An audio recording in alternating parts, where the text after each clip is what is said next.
സാന്ദ്രത്തിന്റെ നാളത്തെ എപ്പിസോഡിന്റെ പ്രൊമോ റിവ്യൂയിലേക്ക് എല്ലാവർക്കും സ്വാഗതം. അങ്ങനെ നമ്മുടെ ബാലന്റെ ഫോണിലേക്ക് ആ കോള് വരുന്നു. ബ്രോക്കറുടെ കല്യാണം കൃഷ്ണമംഗലത്തെ അച്യുതവർമ്മ ഗോമതിയുടെ ഇളയ ആങ്ങളെ മുടക്കി എന്ന് പറഞ്ഞിട്ട് മുടക്ക് വെച്ചെന്ന് പറഞ്ഞപ്പോൾ നമ്മുടെ ബാലന് വല്ലാത്ത വിഷമാവുന്നുണ്ട്.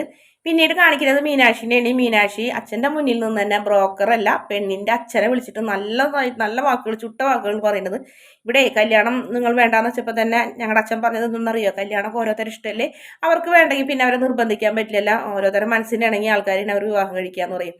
നിങ്ങൾക്ക് മറ്റുള്ളവർ പറയുന്ന വാക്കുകളല്ലേ ഈ വിശ്വാസം, നിങ്ങൾ അതും വെച്ചിരുന്നോ? നിങ്ങളുടെ മോൾക്ക് നല്ലൊരു വിവാഹം വരട്ടെ, വേറൊരു വിവാഹം വരട്ടെ എന്നൊക്കെ പറഞ്ഞു കഴിഞ്ഞിട്ട് മീനാക്ഷി ദേഷ്യപ്പെട്ട് ഫോൺ വയ്ക്കും. മീനാക്ഷി ശരിക്കും ബാലന്റെ മുന്നിൽ നിന്നുങ്ങായിട്ട് അങ്ങനെയൊക്കെ ഫോൺ ചെയ്ത് ബാലനെ പൊക്കി പറയുന്ന കേട്ടപ്പോൾ ബാലന് വലിയ സന്തോഷമൊക്കെ ആവുന്നുണ്ട്. പക്ഷെ അത് ബാലൻ പുറത്തൊന്നും കാണിക്കുന്നില്ല. എന്നാലും ബാലൻ നന്നായി പുഞ്ചിരിച്ച് മീനാക്ഷിയെ നോക്കി നിൽക്കുന്നതാണ് പ്രൊമോയിൽ കാണിച്ചിട്ടുള്ളത്. വീഡിയോ ഇഷ്ടപ്പെടുകയാണെങ്കിൽ ചാനൽ ഒന്ന് സബ്സ്ക്രൈബ് ചെയ്ത് സപ്പോർട്ട് ചെയ്യണേ.